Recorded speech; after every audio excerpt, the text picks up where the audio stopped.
Do you know who our 35th president was and his accomplishments, even in today's society? No? Well, let me tell you a little bit about John Fitzgerald Kennedy. After doing much research with this project and taking many history classes, I've learned a great deal about him, and hopefully I will be able to teach you something new. JFK was our 35th president and a great part of history that we should all learn about. I will inform you about Kennedy's early life through his presidency and all the way to the assassination. I will begin by telling you a little bit about his early life. Kennedy was born May 29, 1917 in Brookline, Massachusetts. He was named after his maternal grandfather, John Francis Fitzgerald. He came from a very wealthy family and a line of politicians. His nickname was Jack, and he was the second oldest of 9 children.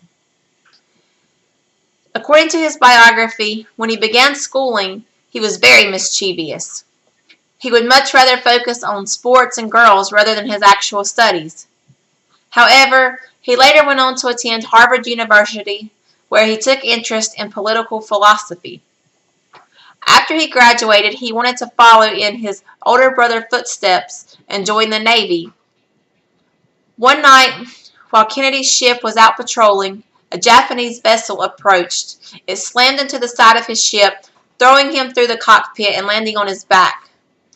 He was later sent stateside to get the medical attention that he needed. This is where they honorably discharged him due to the injuries that he sustained. After leaving the Navy, this is where his political career began. JFK began his career by serving in the House of Representatives from 1947 to 1953.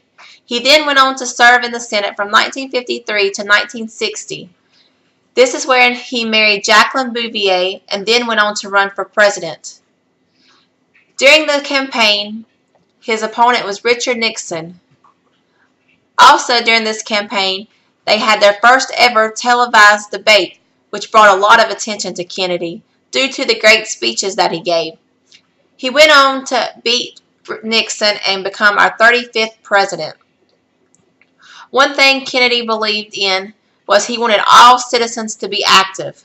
This is where his famous phrase came from.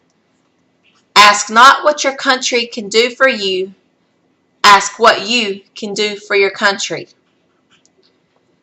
Also, during Kennedy's first year in office, he established the Peace Corps, which is still a very active organization today. Another thing he believed in highly was the civil rights and to help with the movement. He believed it didn't matter what color you were. Our country was founded on many cultures and races, and he wanted us to all come together as one. During his time as president, he flew down to Texas to give one of his many speeches. It was November 21st, 1963 when he flew down to Texas.